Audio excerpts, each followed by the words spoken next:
अर्शदीप सिंह को बाहर बैठाने का फैसला जो था वो एक्चुअली भारत के फिलॉसफी या फिर टैक्टिक को लेकर था। अब अगर आपने मन बना लिया है कि नंबर 8 पे हमें बैटर चाहिए, वो एक नॉन नेगोशिएबल है आपका, तो फिर अक्षर पटेल का भी खेलना जरूरी है, शिवम दुबे का भी खेलना जरूरी है, और आप चाहते हैं कि वरुण चक्रवर्ती और कुलदीप यादव भी हमारे दोनों साथ में खेले क्योंकि परिस्थितियां उस प्रकार की हैं। जब आपने ये दो चीजें डिसाइड कर ली तो फिर आप सिर्फ एक ही पेसर को खिला सकते थे, या बुमराह या फिर अर्शदीप सिंह। और क्योंकि बुमराह बहुत लंबे समय के बाद आ रहे हैं और needs to hit the ground running all of that, और Bumrah is going to be the preference, तो आई थिंक बुमराह खेले हैं, अर्शदीप को मौका नहीं मिला है। और मुझे तो ये भी लगता है कि शायद ये निर्णय जो था वो पाकिस्तान के खिलाफ मैच को जहन में रख के लिया गया था। तो I am not expecting changes. थोड़ा सा अनफेयर जरूर फील होता है कि इतनी ज्यादा विकेट लेने वाला गेंदबाज नहीं खेल रहा है, क्या हम ऐसा कभी करेंगे with our highest run scorer, पर हम अपने हाईएस्ट विकेट टेकर के साथ ये कर सकते हैं क्योंकि टैक्टिक्स जो हैं वो अलाउ नहीं कर रही है, फिलॉसफी जो भारत ने अपनाई है वो अलाउ नहीं कर रही है कि बुमराह और अर्शदीप साथ में खेल सके।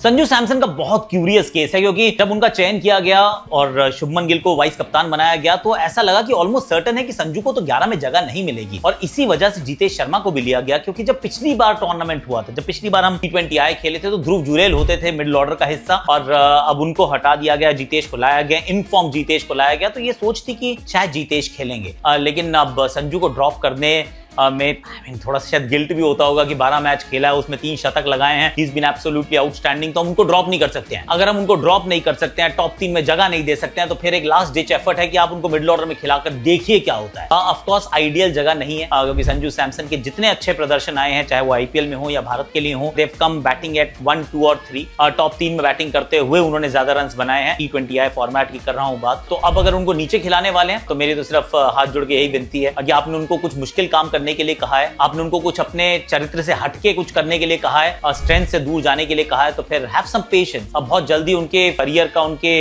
इमीडिएट फ्यूचर का फैसला ना कर लें। मुश्किल नंबर है बैटिंग करने के लिए और उसकी तो वहां पर उनको आदत भी नहीं है ना। ये एक सोच जरूर हो सकती थी यूएई के सामने कि टॉस जीतो, बैटिंग करो, बहुत सारे रन्स बनाओ, और फिर अगर बाद में ड्यू भी आती है, जिसकी बात उन्होंने की थी एट द टॉस, तो ड्यू में भी अपने गेंदबाजों को थोड़ी आप चुनौती दे सकते हैं क्योंकि सामने यूएई है तो उस मुकाबले को आप जीत सकते हैं। पर भारतीय टीम ने कहा we won't take anything for granted. इस मैदान पे रणनीति यही सही है कि पहले आप टॉस जीत के गेंदबाजी करें क्योंकि चेज करना यहाँ पर आसान रहेगा। ड्यू के साथ गीली गेंद से क्यों ही गेंदबाजी की जाए। आई मीन दोनों तरीके से आप देख सकते हैं। एक तरीका यह है कि आप अपने आप को मौका देते, थोड़ी सी बैटिंग प्रैक्टिस हो जाती और बॉलर्स को थोड़ी और चुनौती मिल जाती, तो एक सोच वो थी। पर दूसरी ये है कि जो आपने पाकिस्तान के सामने करना है उसी का प्रयास यहाँ पर, उसी का अभ्यास आप यहाँ पर कीजिए। Personally I am going with the first. Toss जीत के बैटिंग करते, 20 ओवर प्रॉपर बैटिंग करते, 200, 250, 250 रन बनाते, और उसके बाद चाहे गेंद गीली हो जाती, आप अपने गेंदबाजों को थोड़ी और चुनौती दे सकते थे। क्योंकि एक बात तय है, या फिर कहें एक बात पॉसिबल है, क्या पता पाकिस्तान के खिलाफ आप टॉस ही हार जाएं और फिर आपको बाद में गेंदबाजी करनी पड़े। अगर ऐसा होता है तो गीली गेंद तो फिर आपके गेंदबाजों के हाथ में आ ही जाएगी in an all important game versus Pakistan.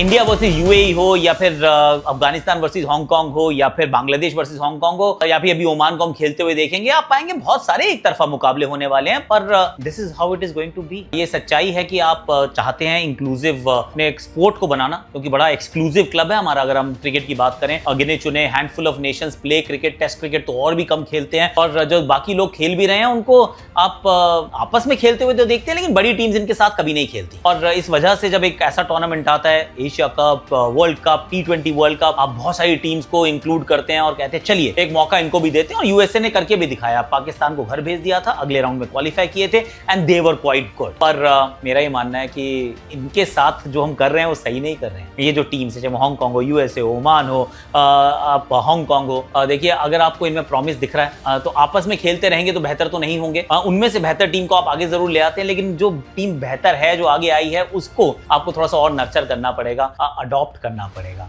I genuinely feel कि यहाँ पर जो बड़े बड़े टेस्ट प्लेइंग नेशंस हैं, दे शुड अडॉप्ट कंट्रीज की हमारी ये रिस्पॉन्सिबिलिटी है। ये मान लीजिए नेदरलैंड्स और आयरलैंड को, इनफैक्ट आयरलैंड तो is a test playing nation now, और जैसे इंग्लैंड के लिए हो कि भैया आप नेदरलैंड्स को आप अडॉप्ट कीजिए कि आप इनकी क्रिकेट हमें सुधारनी है, वी विल एंश्योर कि वो हमारी सिस्टम का हिस्सा है। भारत पहले अफगानिस्तान के साथ ऐसे करता था, लेकिन अब शायद नेपाल के साथ कर सकता है। पाकिस्तान को चाहिए कि चलिए आप हांगकांग को ले लीजिए, या फिर श्रीलंका कहे चलो हम ओमान को बेहतर बनाते हैं। We need to adopt countries, we need to play against them between these two tournaments, क्योंकि अभी तक टूर्नामेंट टू टूर्नामेंट जो आप देखते हैं ना, वहां पे या तो आप क्रिटिसाइज करते हैं कि वन साइड मुकाबले हो गए, इंटरेस्ट डाउन हो गया, या फिर आप वो जो एक बार फ्लैश ऑफ ब्रिलियंस को बहुत अप्रिशिएट करते हैं, बट देन यू फॉरगेट। तो मुझे लगता है कि खिलाना तो चाहिए, पर दो टूर्नामेंट्स के बीच में भी तो जरूर खेलना चाहिए।